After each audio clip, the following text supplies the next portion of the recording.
Binge the full week of The Ray Taylor Show ad-free over at inspireddisorder.com/plus. This is The Ray Taylor Show. The Midnight Club, Season 1, Episode 8, Road to Nowhere, is the episode I will be talking about and spoiling in this episode.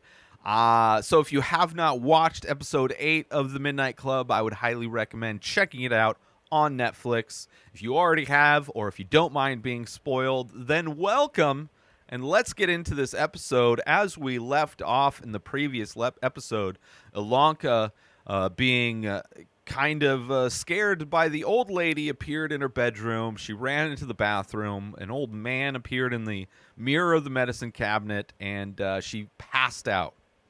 Now, before I get into this episode, I should say this episode is, it's going to be a story. Natsuki tells a story in this episode, so she is the one who wrote the story Road to Nowhere, which is the story she was talking to her friend, Rachel? I don't know. One of the kid that died very early on in the season. We didn't get to know, but she was in the recovery room, and there was the scene. I believe there's two separate scenes so far in the series where Natsuki was talking about the story that she was working on.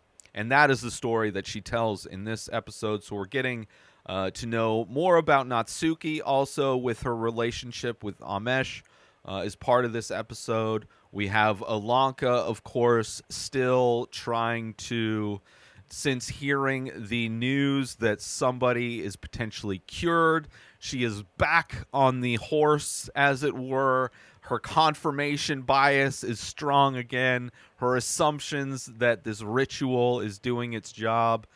So we get continuation of that, as we do in every episode. We also get part of this episode is Spence confronting his mom, along with Mark and Sherry. So those are the different components of this episode. I'll talk about them separately instead of how the episode itself kind of lays out all of the different storylines. But I will start with the Ilonka storyline, since that is how we left off the last episode and how we start this episode, where she passed out in her bathroom. This episode, she wakes up in her bathroom. So thankfully, not lost. Nobody had to break in to get to her. But she wakes up, and the old lady and the man are still there. And they're calling her sweetheart and darling. So it's like, even though these ghosts clearly scary, in the last episode, running away from them into the bathroom, but they don't seem to be trying to scare her. They are, calling her sweetheart and darling, kind of as if they were her grandparents as potential. I mean, I doubt it. They're the wrong race to be her grandparents, but they don't seem to be trying to scare her, despite the fact that they are scary because they look like they're like almost zombie-ish in some ways. Like, there's definitely some degeneration of the skin, some decomposition of their biological bodies in this ghost realm. So still scary, but so she wakes up. She goes to Stanton's office, obviously, to confront her, to ask her, because Ilonka has no problems finding out the information. She is definitely a driven person, and despite the fact that in the last episode she had the realization that she should have spent her time with Anya differently, and she should have, basically, in other words, taken the advice of Dr. Stanton, she again is butting heads and going against Dr. Stanton in this, trying to find out who this person is. She overheard her, and Doctor's like, I really should consider locking you people in your rooms because this is ridiculous. And so not doing the club any favors is Ilonka confronting Dr. Stanton. But of course, she doesn't want to tell Ilonka who it is because it's not 100%. She's still waiting for confirmation, and she's telling Ilonka that it would be hell if she went and told the people anybody that they might be cured, especially if it's wrong. Like, nobody wants to get that false hope, and she reminds her of how it felt when she first heard about her illness, and how everybody must have felt when they first heard that they had this illness, and to only give them some false hope that would force them to again relive the reality that there is no hope and that they are going to die inevitably, as every human is, but to die as a child, and to have that shortened life is definitely depressing, especially knowing that the end is closer than it should be, that knowledge that you aren't going to potentially, there is no potential for you to live into a ripe old age. So trying to, again, reason with Ilonka doesn't seem to be, helping. Trying to say you need to keep this a secret, right? You can't. I know it's going to be hard.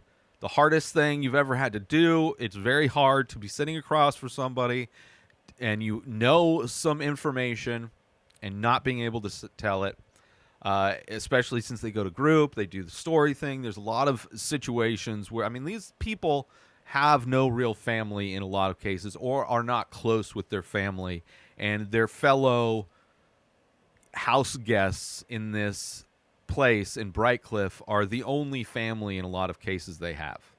The last family in a lot of cases they will have. So to have to keep a secret from them is very, very difficult. And, she does ask if it's her. Stanton says no. Ilonka obviously doesn't believe that, right? Because that's what she wants. The whole reason she went to Brightcliff is to find out why Julia Jane, who had the exact same cancer as her, who disappeared, came back and was no longer had cancer, right? Whether she was misdiagnosed, we don't know. Whether this ritual that she found in Athena's diary that Stanton burned in the last episode, if the ritual was what did it, who knows? Ilonka is of the assumption, as she was in the beginning of 2 episodes ago. The last episode was kind of a little brief moment where she regretted having that as a 100% guaranteed this is going to work. She's back again with the confirmation bias of it all, assuming that the ritual did work, right? And this is, in her mind, this is confirmation, right? Correlation is causation for Ilonka in this situation, which is not necessarily how it works. The fact that somebody no longer has signs of cancer is not proof that this one thing you did worked. Which the one thing you did wasn't even intending to work on the person that supposedly no longer has cancer. It was specifically done to heal Anya, did not work. So to think that it accidentally worked on somebody else who participated in the ritual is, this is just a leap that she is taking, a leap of faith that she is taking. Cut to, of course, they are at group, and Stanton's talking that we need to be open and honest. If you want me to, she hasn't decided if she wants to open up the library again for them to use as club, despite the fact that she knows that it exists, that she prepares the library for Midnight Club, that it is something that is a big part of Brightcliff. The kids that get together for Midnight Club and tell their stories, they bring life to the building by doing that. But she is not, she needs to regain her trust in them. And of course, Ilonka butting heads again. It's like, oh, you want us to be open and honest with you? Obviously knowing that Stanton has a secret. But, she kind of leaves in a huff and runs into Kevin. Kevin knows something is wrong. He thinks it's because he pulled away when she tried to kiss him. He apologizes again, He's like, listen, I'm sorry. I know it's weird, whatever. And she's like, no, whatever. And he knows that there's something wrong. And he's like, just tell me. I can see it. You're horrible at keeping secrets. It's all over your face. It's clear that you're upset with something and angry. Not just upset, like emotional that Anya's dead, but angry. Like there's a different kind of emotion behind what's in her face. So she tells Kevin. And Kevin, being the rational person who has, in some ways, more so trying to bring logic to the visions that people are having or the shadows, and constantly describing those things as, in a lot of ways, he is doing the same thing. He has a confirmation bias, just using the drugs and their state mentally as an excuse for why those things are happening. But he is definitely trying to be, I guess, the devil's advocate in some ways. He's trying to be the counter argument to Ilonka's steadfast belief that this ritual is working, which she tells him is like, listen, it worked. Clearly it worked. It's like, that is not proof that it worked. Like, there's not even proof that she's necessarily, there's no confirmation that anybody's been healed, first off. And second off, there's like an infinite amount of reasoning to make this reality a thing. And the only explanation that you want to go with, because it serves what you've been trying to prove, doesn't necessarily mean it's right. Doesn't mean that this ritual cured somebody inadvertently, despite the ritual specifically being used to try and cure Anya, which clearly it didn't work because Anya's dead. But Kevin's also very supportive. So he's trying to give the opposing argument to Ilonka, which is his common thing. Who knows? It's like we don't know, which is true. We don't know, right? He's giving her the complete and utter infinite reasoning of anything is possible rather than having to be this ritual. But she's, of course, she's determined. She's determined. So she leaves. She's like, I'm going to go. She's like, there's other people that know. Like, she's going to go talk to Shasta because Shasta is the one that supports her viewpoints, right? Of course, she's going to surround herself with the people and get advice from the people who hold the same assumptions as her, right? And Shasta is shown to know this ritual. She gave her all the information to perform the ritual. She gave her blood to be the fifth sister in the ritual. So, of course, she's going to go. She doesn't want to talk to Kevin. Kevin's going to try and do it logically, trying to talk her out of it. Obviously, Dr. Stanton is the complete opposite end of the spectrum that she is butting heads with again. So, of course, she's going to go to the person that confirms her bias, the one that supports her, and also Shasta, the one who's pumping her ego like crazy. You're so smart. You're so intelligent. You're the like she is constantly just feeding Ilonka's ego constantly, and clearly knows way more than she's leading on, right? She knew about the diary. She knew everything about the ritual, right? She has this wellness company. She thinks that this area is magical. Like, there is so much to Shasta that is clearly unexposed and we have not seen yet. But she goes to Shasta, and of course Shasta's like, oh, of course you think it's you. You think you're the one that's healed. I could see it, the light. You always had a light, but it's shining really bright. Like she is a salesman, right? She is saying all of the things that Ilonka wants to hear in order to get Ilonka on her side, to agree with her, so that she can easily sell her on more ideas to bring her down this rabbit hole that clearly Shasta has experience with, and in some ways has devoted her life. She has the tattoo. She's in the area. She knows all about these things. Not as crazy as the Paragon, but that remains to be seen, especially in this episode. We see how closer they are to being the Paragon than than earlier let on. But she knows, of course, Ilonka thinks it's her. Then she goes and shows her more about the Good Humor Company that she runs, like this homeopathic supplement type of alternative care type of company that she's running. And she's telling her, you know why we call it good humor? And Ilonka assumes, oh, because laughter is the best medicine. She's like, no, actually, in ancient Greece, there was a belief that there were different types of humors, that the humors in your body, these elements in your body, and if they are imbalanced, then that leads to health. And the different the different elements of your body, your blood, your phlegm, yellow bile, and black bile. And it's thought that black bile is what causes cancer. And it's like, okay, right?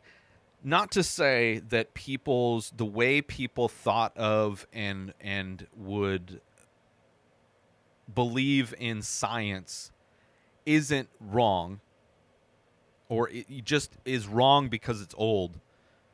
But, in things that are correct, like these myths and these very fanciful ways of explaining science and medicine, if there were truth to that, then you would see correlation within science. Like, science would then be able to back those things up, and there will be corollaries between that, right? Like, there's a lot of stories of history which you can tie to, you can prove a lot of the elements of old stories by what happened using science, what happened to the earth using science, what happened to people using science, right?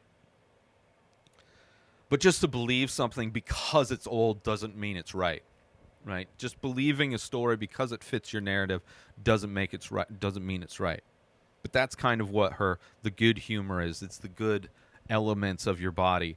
And she's even showing that they're adding bile, because it smells horrible. They're adding bile to their supplements. And she tells Ilonka, don't worry, those are for us to experiment on ourselves, because we are definitely not a paragon cult, right? We are just the good humor people, right? So they're not in all the supplements that we're selling. I swear, you're just going to have to take her word on that. But the supplements that they use, they are adding in bile to give them complete wellness. And she's telling Ilonka that Brightcliff sits on a nexus, like this magical point, which she says, the basement is kind of the epicenter of that, and that's why they were doing those rituals there, because it's this special geographical place that is very special and holds a lot of power. And because Stanton won't let her, she won't share that area. That's why she got the location. It's the closest she could get to the nexus point as she could, right? Because Stanton is the one who's not willing to share. She's not willing to share her property with us, right? And she even invites Ilonka in the whole ego pumping that she's doing. All in this like salesmanship that she's doing. She's trying to encourage Ilonka to join their business that's not a cult, right? Like, yeah, you're so intelligent, and you know exactly what we're all about, and you can help us, and we won't judge you, and you can join our not cult. And she's like, well, you can think about it. You can think about it. And she's like, so that journal, that Athena's journal you found, I want to see that. I want to see that. She's like, oh, Stanton has it, which we saw in the last episode while she was smoking the joint. Stanton threw that diary in the fire. So does not exist anymore. I believe it was Athena's diary. But then Julia Jane's roster or diary, I believe still exists, because she only burned the one that had the hourglass on it. But she doesn't know that, obviously. Neither of them know that. But she's like, you should get that for me. So going to conspire now to get... She's clearly trying to recruit Ilonka. She's trying to conspire with Ilonka to get this diary that she says is going to help her perfect this magic that she's doing with the humors.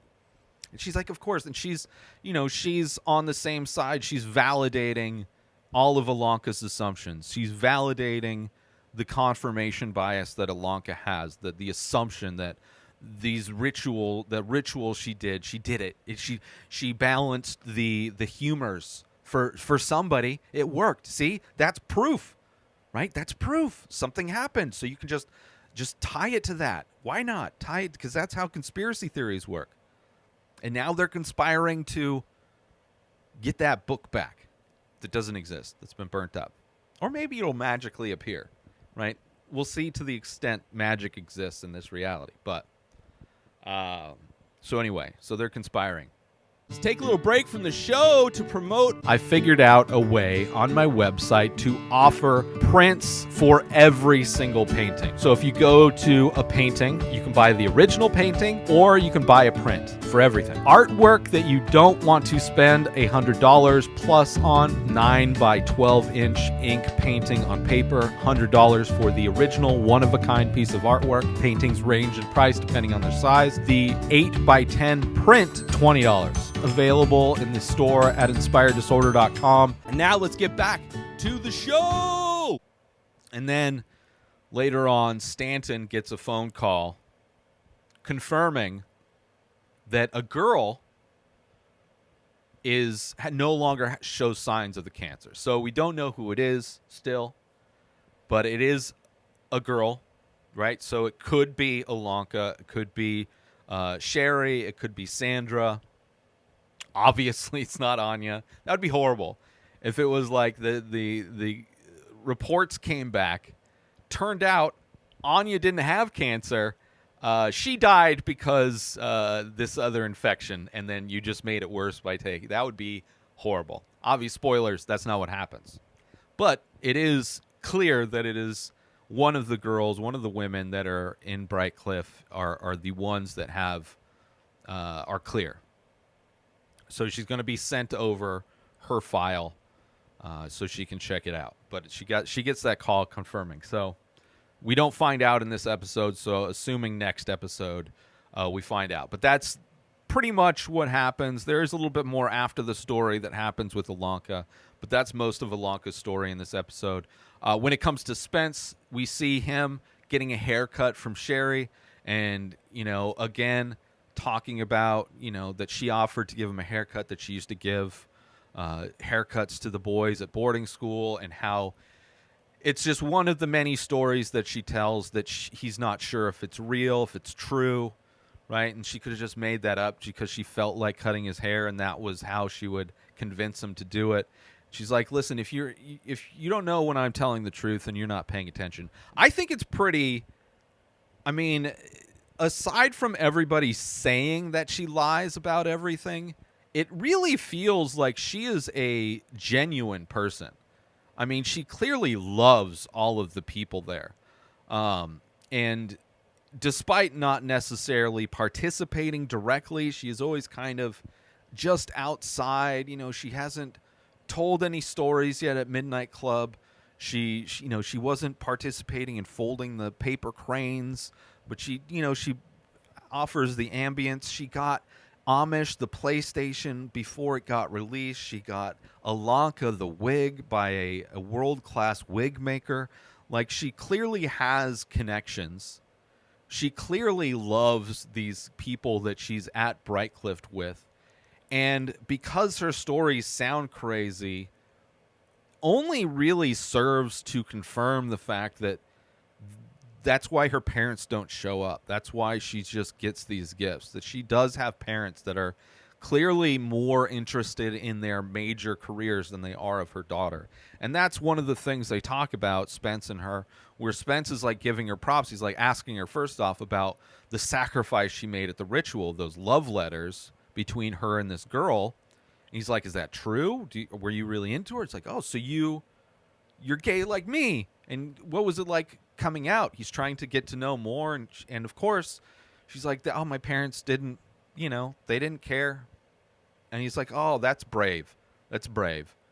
Because, of course, his relationship obviously has no relationship with his mom, to the point where his mom doesn't even show up to family day. She makes excuses not to show up to see her son, who is slowly dying. Like, she is so devout in her faith that she not only will cut him out of her life, but views him, because of the religion she's indoctrinated into, views him as, like, he is demonized because of his lifestyle. That the disease that he got, the disease of AIDS, was a punishment for God for living that lifestyle. That's what a lot of Christians believe, right? Because they love to demonize people. They love to put targets on their enemy because they love to have enemies. They love to throw stones. They love to judge people. They love to do all of the things the book that they supposedly worship told them not to do, right? Love others as yourself, right? No, that's... Like, there's always, as we saw in the other Mike Flanagan miniseries, Midnight Mass, there's always justification in the Bible for whatever you want to do. No matter how, like, if you want to kill somebody, there is a passage that Miss Keene's character in Midnight Mass could quote to justify your actions doing anything. But because of Spence, he's like, oh, and he's got respect for her, like, oh, you came out. That's so brave. You're the brave one. She's like, no, you're the brave one.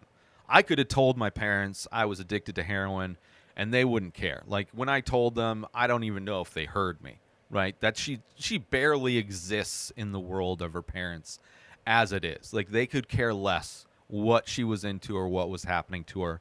And that, again, only goes to confirm, like, if she was in a boarding school, obviously, right? Parents ship her off. They don't want to deal with their kid, right? They don't show up to family. Like, they're clearly showing that Sherry is just a burden that they at no point wanted to take responsibility for. So in that instance, she's telling Spence, like, no, you were the real brave one because it meant something. Right? I mean, bad things happen. You no longer have this relationship with your mom, but it was a bigger hill to climb to come out to them. It was way more at stake with you doing it. So he's the one with the real courage. And so she has an idea. They go down, they talk to Mark, right? The only other person who would understand coming out to your parents. And Spence is nervous, asking him for the favor, and Mark can tell this is weird. What's going on? Just tell me. And Sherry steps up. She's like, we need you to take us on a ride because Spence wants to do something. So Mark drives them to Spence's parents' house, where he goes in to talk to his mom, to confront his mom, to say the things he wants to say to her. Because he hasn't had the chance and hasn't had the bravery to do. Right? And of course, she's sitting on the couch watching some preacher on TV saying that, this person was sinning and that is why they are in trouble, right? They didn't give themselves to the Lord. Like, just, more Christian propaganda. Somebody training their sheep how to hate people, how to judge people, how to demonize them and label them as evil people. And, his dad, when he answers the door, is like, you want to do this? So he goes in and he's like, just listen. I've been preparing what I'm going to say for a while, so I just want to get through this. And then afterwards, if you want to say anything, you could say, but I just need to get through this. And he basically tells her, I'm dying, right? I'm going to die, right? And recently, Anya died, this woman that I'm in Brightcliff with, and she had no family. We were enough for her, right? And if that's what happens with me, those people are enough for me, right? If you're not going to be my family, if you choose to continue believing that I am some abomination, that I have been damned with this disease as punishment by God because of my lifestyle, then that's what it is, right? And that, she should love him. He's not going to change who he is. This is who he is. And if she's going to love him, she has to love him unconditionally, right? She can't just choose to love him if he lives his life a certain way. She has to show him, if that's what she wants, that's what she needs to do, right? Which is like the teachings of that religion are to love people unconditionally, which is interesting how often they do the opposite. So he gets through his thing, gives her a kiss, and then he walks out. And, he tells her that he loves her as he gives her the kiss. And, he tells her that you can ignore me until I die, or you can love me until I die, and that's up to you, right? Obviously, she's been ignoring him, but it's up to her if she wants to choose to be part of his life before he dies. That's on her. He's done with it because the people that he's at Brightcliff with are enough for him. He doesn't need a family if this is how they're going to treat him. So he tells him he loves, gives her a kiss on the lips, and then goes. He leaves, and then they get back to Brightcliff. Mark's like, you haven't been talking the whole ride home, so I just need to know you're okay before you go upstairs or whatever. And he's like, yeah, I'm good. Sherry's like, would you do it again if you had to? And he's like, yeah. She's like, well, that's how you know you did the right thing. And then that she's proud of him, obviously. Sherry's the best, man. Like, I believe, so far, I don't really think she's lied, really, about anything. I can tell you, everything seems to fit with the fact that her parents are these people, and that's why she had it makes all of the sense in the world. And it's also clear that she, I don't know why she would lie to them when she clearly cares so much about all of them, right? Even Ilonka, who's brand new, Amish, Spence, clearly and so selfless too, right? She's not trying to get praise from the things she's doing. She's just utilizing the connections she has to do these special things for the people in her life. She is really the best person, I would say, in this entire show. Just pure-hearted person. And she's proud of Spence, as is Mark. He gives Mark a handshake, and then Spence is like, I'm going to go, and I'm just going to fantasize that I'm hanging out with my community of people and that we're having a great time, and then it just ends up us dancing together. We're clearly showing that it is something missing from his life, that he's never really had that community of people that understand him, right? Other than, obviously, Mark and Sherry, he doesn't have that community of people that are, like-minded and he can, bond with. Although now he has two more, but. So he goes upstairs. That's the end of that chunk of this episode.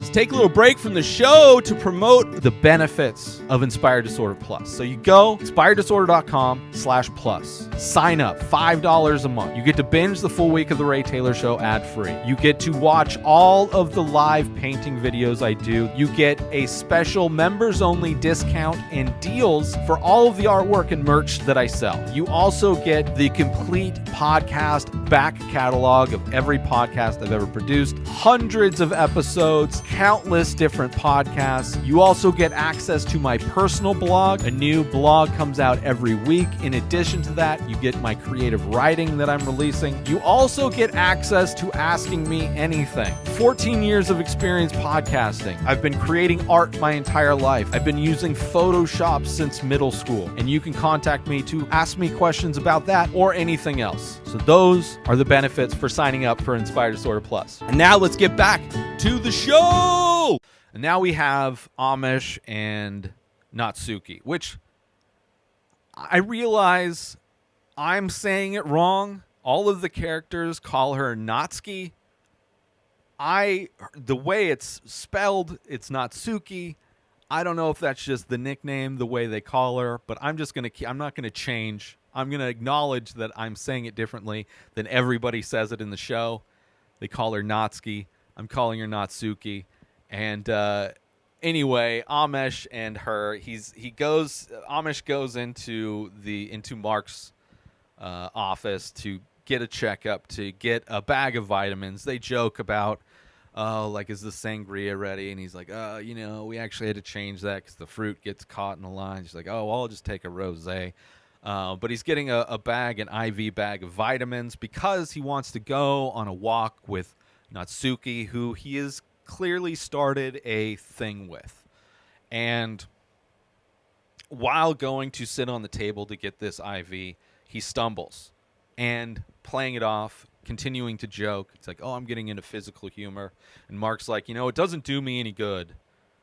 It doesn't do you any good to not tell me the truth. Like, to tell me that you have new symptoms or that the medication isn't working, right? Which, of course, is something that none of them want to. They're clearly going to be in denial of at first.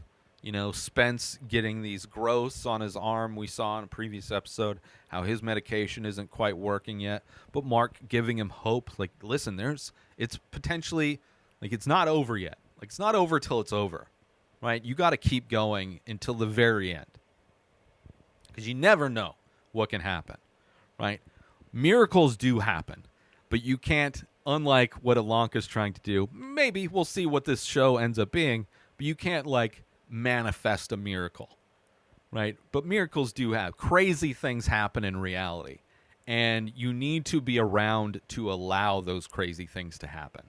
But he is concerned, but Amesh not really willing to open up, just kind of playing it off that he's adopted these new pratfalls as a means to entertain, which obviously is bullshit. So he gets the vitamins, goes to visit Natsuki, knocks on her door, and she opens the door, and he's like, hey, I thought we'd go on a walk. She's like, I kind of feel like staying in today. And he's like, okay, yeah, we can stay. And he's like, I actually want to be alone. Right? She's dealt with depression. In the last episode, I think last or 2 episodes ago, whenever Amish's death day was, she was dealing with depression, talked about her clinical depression when, obviously Rachel died. I believe it's Rachel, the girl she was telling the story to earlier in the season. Also, when Anya died, dealing with depression over that. So it's like, clearly she's dealing with depression. Part of that is, seclusion. And Amesh is trying to be a good guy about it, right? All these kids are great. But he's like, okay, you want to be alone? That's fine. What I'll do, I'll just get my book and I'll just post up right outside your door. If you need anything, I'll be your concierge. I'll get it done. And she's like, will you please not do that? That's super creepy. I just want to be left alone. And, and he kind of takes that personally, but doesn't necessarily show it. He thinks it's about him, but it's clearly she's dealing with depression. She just kind of wants to be alone. And so he leaves her alone. So later on, midnight, he's waiting outside of her door for her to come out for midnight club. Ilonka shows up, sees him outside, and asking if they should wait for her. And he's like, I don't think she's going to come. So they end up going to midnight club, where they find out that the door is locked. So clearly Stanton hasn't decided yet whether she's going to allow them to continue using the library for their club. So no club tonight, which Spence is okay with because he's tired. He's had an emotional day. Amesh says he's just going to use this time to go on a walk, right? Because he's got some things to think about because he doesn't know what's going on with Natsuki. On his walk through Bright Cliff, he runs into Natsuki. She's like saying she was going on the scenic route to the library, and she finds out that doors are locked, so there's no club.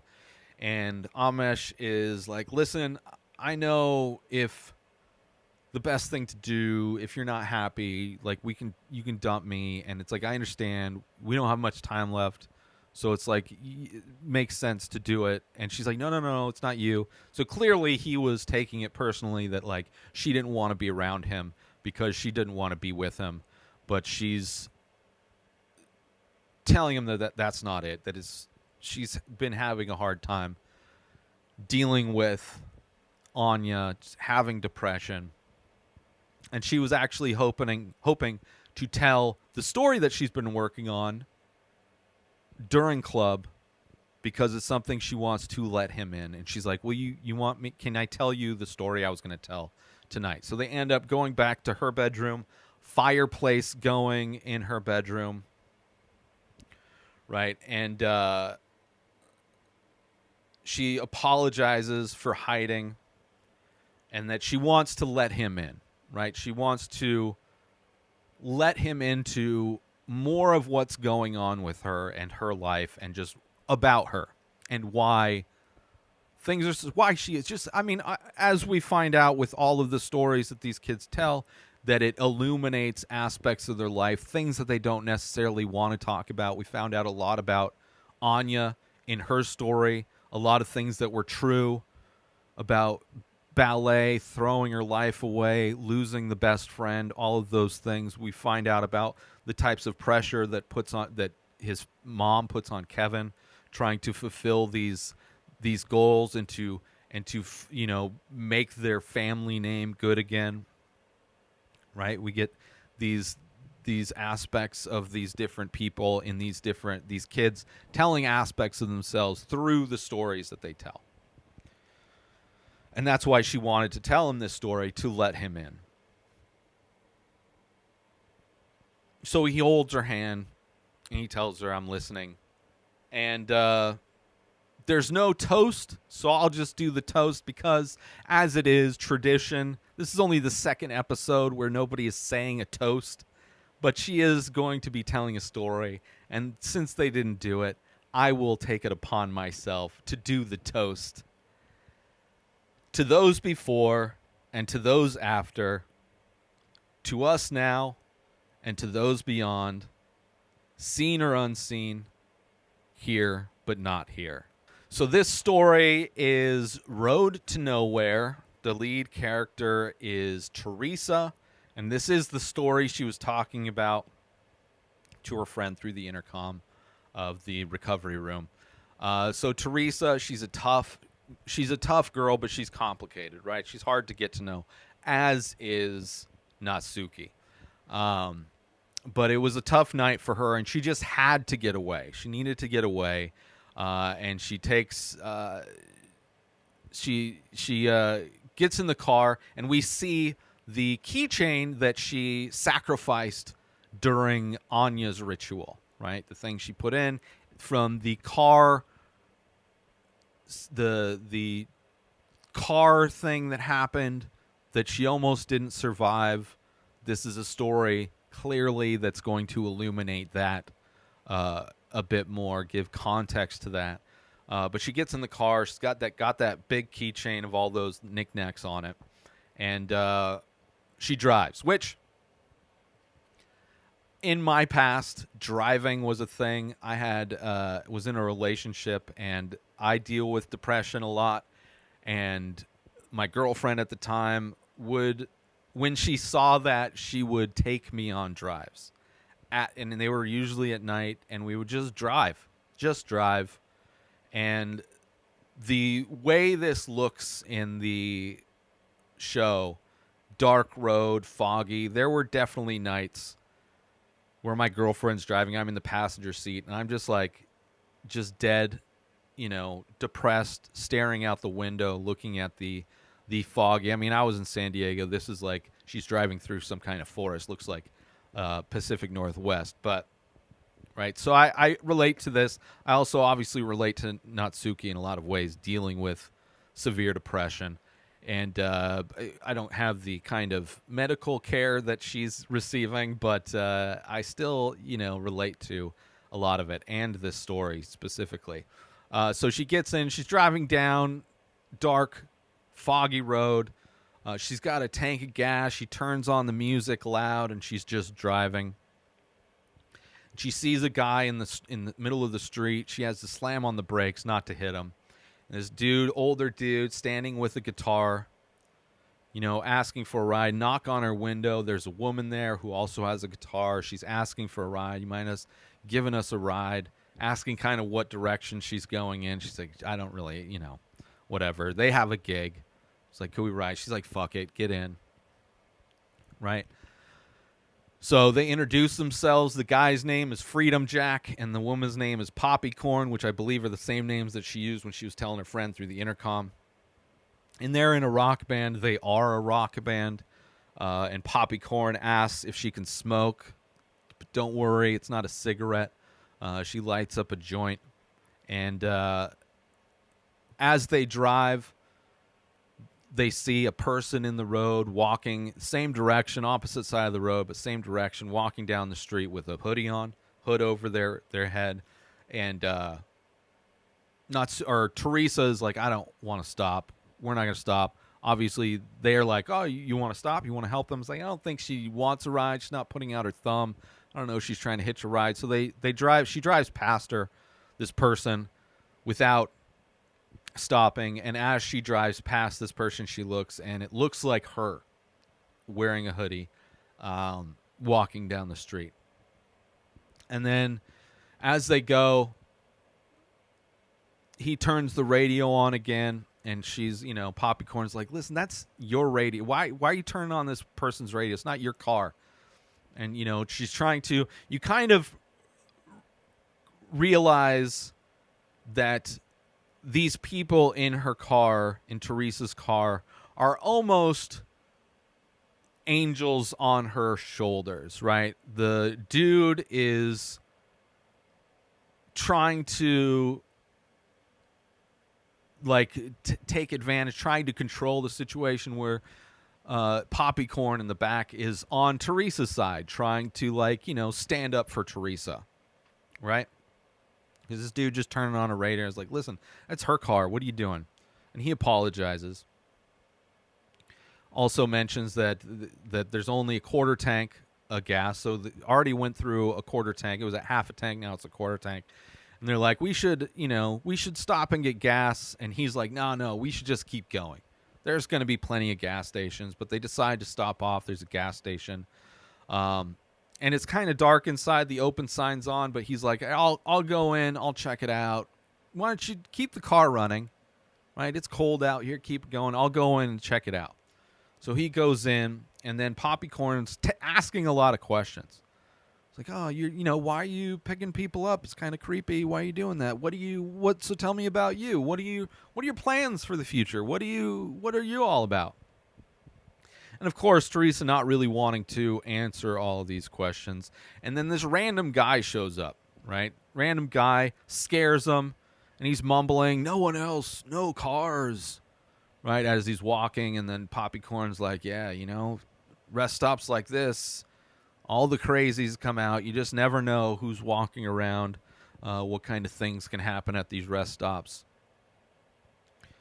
And as they leave, Freedom comes back to the car. He's like, nobody's there. Let's go. As they leave, even though he said nobody's there, through the window, Teresa could see the clerk staring out the window, terrified, almost giving the same look that the clerk made in Ilonka's story when it was being held up, right? So clearly sketchy things are potentially afoot, right? So they drive away, and she starts smelling. She's like, what is that smell? She tries to roll down the window, but the window's not rolling down, and then something smashes against or bounces off the windshield, right? And she's like, what was that? So, yeah, and the dude's like, I don't know, it was like a bird or something. He's like, yeah, right, at night. And she's like, I don't know what it was. It looked green, but they keep going. And again, there's another person in a hoodie walking down the street. And this time the face is scarier looking, freaks her out, she swerves. Freedom grabs the wheel to steady the car. And then they see another gas station, so they're like, okay, let's go. He's like, keep the car running again. And Poppycorn's like, it's your car, do whatever you want. She wants to get out and get some fresh air because the smell is driving her crazy. And Poppy, like I said, on her side, trying to defend her from this jerk, Freedom Jack. So they get out to get some fresh air. And Freedom comes out hysterical. Get in the car. Get in the car. Let's go. And as they're going, she's like freaking out. I was like, what happened? He's like, well, what if I killed the clerk just now? And that's why, right? And then he goes into details. Like, what if I, was going to steal beer and they stopped me. So I smashed their head into the counter, broke their teeth, and then I took one of the bottles and I cut their jugular with it. But giving the detail, I stood behind them to make sure that when the blood sprayed, it didn't spray at me. But it's a good thing I'm wearing dark clothes, because even if blood got on me, like really freaking her out, right? Telling in detail that he may have killed this person, right? Maybe she's now the getaway driver of this guy who robbed the first gas station and then in robbing the second one killed the person, right? She doesn't know. She's freaking out. So as he's telling her this, he's also threatening to kill her. He's like, yeah, I mean, since you know what we do, she knows, Poppycorn knows that we can't let you go. We're going to have to kill you as well. And then she starts coughing, losing control of the car again. And then it kind of calms down. He says, oh, you just zoned out. She's like, what happened? What happened? She just zoned out. And she's out of gas, but the car's still going, right? She's all confused. And he's like, oh, I just stole beer. Didn't I tell you? Like, I stole some beer and that's how we got. And he's like pretending like all of the things he just said, or maybe he didn't. Maybe she was just hallucinating that, right? She's confused. And then all of a sudden it starts raining tennis balls, right? The thing, basically, whatever she hit before, now it's just raining down on her, on the car. She sees the hoodie person again, and it's even scarier face. Almost looks like an alien face. Definitely scarier. She freaks out, foot on the gas. And then she stops. There's a kid in the middle of the street. She stops again, similar to how that dude was standing in the street. She stops, and she's looking at this kid, and the dude, Freedom Jack's like, don't get out. This is how they bait you, right? They put a kid in the street, and when you get out, they get and they kill you. They drive over your body slowly, so it breaks all of your all of your bones really slow. But she decides to get out. She's like, this kid looks familiar. She gets out. And then Poppycorn decides to join Teresa, and they walk after this kid because the kid just bolts. So they walk after this kid. They find another gas station. It's all dark, and they're like, where is this kid? We got to find this kid.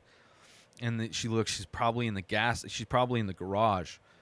So then they go over to the garage, and Teresa's going to roll up this garage door that's attached to this gas station. And then Freedom Jack runs up, and he's like, don't do it. Don't open the door. We should just get out of here.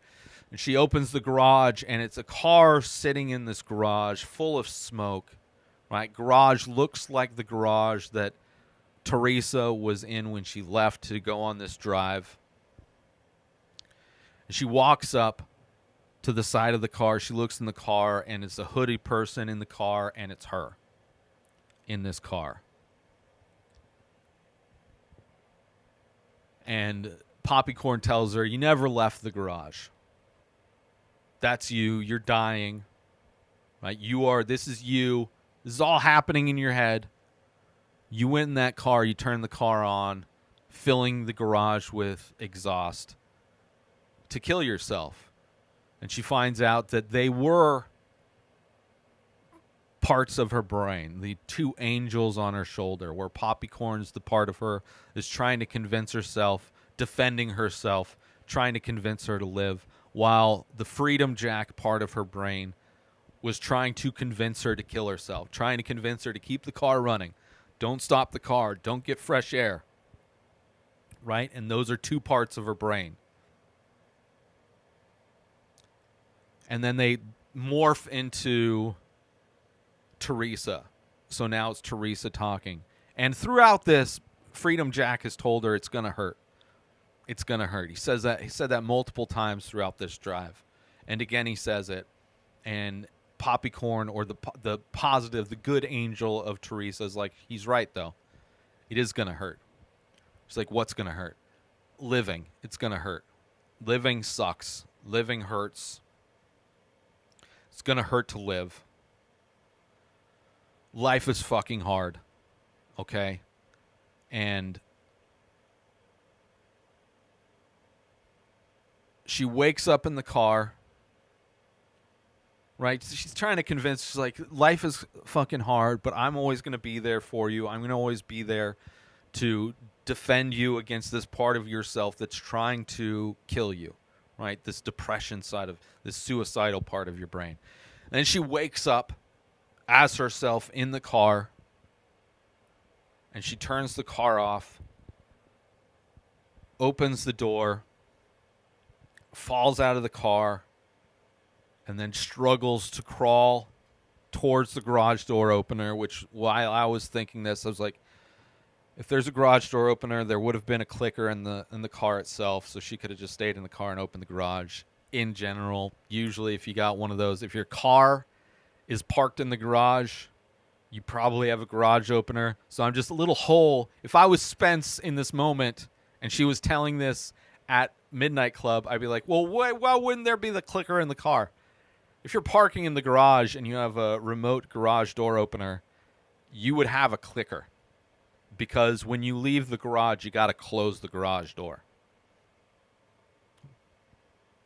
But that's if I were Spence. Let's get back. So she crawls, reaches up, opens the garage door, rolls up, and just light floods into the garage. You feel the warmth, the exhaust leaving. And she says it was the longest drive, and she never left the house. And it was the darkest road, even though she never left the garage. And in the end, she chose to stay. In the end, she chose to live. And she tells Amesh that, you know, the reality of the story is different, right? The story is better if she gets out and opens the garage, but that's not what happened in reality. What happened in reality is that when she got out of the car, she did make it out of the car, but she never got to the garage door opener. Instead, her mom found her. Swollen face, bulging eyes. Her mom gave her CPR, called an ambulance, and she survived. Her mom saved her life. She let out a scream that she's only heard before when she found out that her husband died. But her mom is the reason she survived. And while at the hospital recovering from this suicide attempt, they discover that she had a different poison in her. She had cancer, which is a slower death, right? She chose to live, right? Even though she couldn't make it. But it doesn't matter because cancer is going to kill her anyway. She's going to kill her slower and probably more painfully. And he's happy that she chose to stay a little bit longer, right? He's happy that despite having cancer, that at least she's going to be around a little bit longer. She never, if she'd killed himself, she never would have met Amish. And a little selfishly, he's like, I'm glad that you did survive so that we could have this moment together. We have each other in our lives. This never would have happened, right? And she's talking about how this is like depression for her. Like your brain convinces you to kill yourself, right? Your brain is your worst enemy, right? Which, for anybody that has severe depression, it's true. Like that part of your brain, that Freedom Jack part of your brain, thinks of all the reasons why you should just kill yourself. Legitimately. It's through multiple times throughout my life I've thought about suicide. Right? Every time I get really depressed, I'll even take those quizzes online, right? How bad is your depression? And it's always like, you should contact help. I've never attempted suicide, but if you do, you should call for help, right? If that is, like, I've never gotten to that point. The closest was when I was in middle school, and I remember putting a belt around my neck and then looping it over the bunk bed just to see what it felt like. And I also do these things where I'd pretend to be dead to see if even the dogs cared if I died. But I've never actually attempted in any way. But I thought about it a lot. I've definitely thought about it. It's definitely an option I have. But, you know, life is tough. Life is very hard, and it does hurt. It hurts to it's a brutal reality. So they kiss, and he's like, you know, she just wants him to know her, right? He wanted to tell her, well, she wanted to tell everybody the story, but specifically she wants him to know who she is, that she is dealing with, she has severe depression. That's why she didn't want to hang out with him. It has nothing to do with him. And that part of that is herself trying to convince herself to end her life, right? That is, she has severe depression, right? Where it's not just, I want to sleep, I want to unplug myself from reality by sleeping all the time. It goes a step further where it's like, I want to permanently unplug from reality. Which is kind of a heavy thing for him to deal with. But considering they're both dying anyway of cancer, you know, hopefully there's some solace with them being together. But the end of the episode is Ilonka. In her room, she hears this crying, this wailing, and she goes through the hallway. She goes down the elevator, goes down into the basement where she hears this sound coming from. Dark basement. She's like, anybody there? She reaches for a flashlight that's down there, and she looks around. And in the basement, in the like maze drawing, she sees the old lady shuffling around, facing away from her, walking away, and she's like, I'm done with this. She confronts the old lady. As she turns the old lady around, like to confront her, she realizes in that moment the old lady again turns into Kevin. This is the second or third time that this old lady has turned into Kevin. And Kevin, disoriented, confused, says, oh no, not again, right? So there's clearly some denial going on with Kevin. Obviously, why one of the reasons why he's always quick to blame the drugs, blame it on just, you know, it's just, you know, always kind of, he's on the other side of the spectrum, right? Kind of also doing a confirmation bias of some where he's not willing to believe in these fantastical things happening. So that's how this episode ends. So we will see what that means. Obviously, this is not the first time. Maybe he's woken up in different places. But it's definitely not the first time we've seen her approach what seems to be the old lady and it turning into Kevin. Which also how this episode starts, the old lady and the old man are really, you know, sweet. Don't seem to be actively trying to scare her, right? They seem to be nice old people. But anyway, that's the end of this episode. We will see what happens into the penultimate episode next week, episode 9, The Eternal Enemy. Ooh. See what happens then. Oh, you're just going to have to stick around. Just to be continued. Just going to have to live a little bit longer. Duh. New episodes of The Ray Taylor Show come out every single day. Subscribe on YouTube and everywhere our podcasts are found. Binge the full week over at inspireddisorder.com/plus. Buy Ray Taylor Show merch over at inspireddisorder.com. Have a wonderful day, everybody. Peace out! Today is the day where you wake up and you realize that everything that you've been dreaming about, everything that you've been wanting, every goal and wish and hope that you've ever had can become real. Dreams can come true. What you manifest in your mind, you can bring to reality.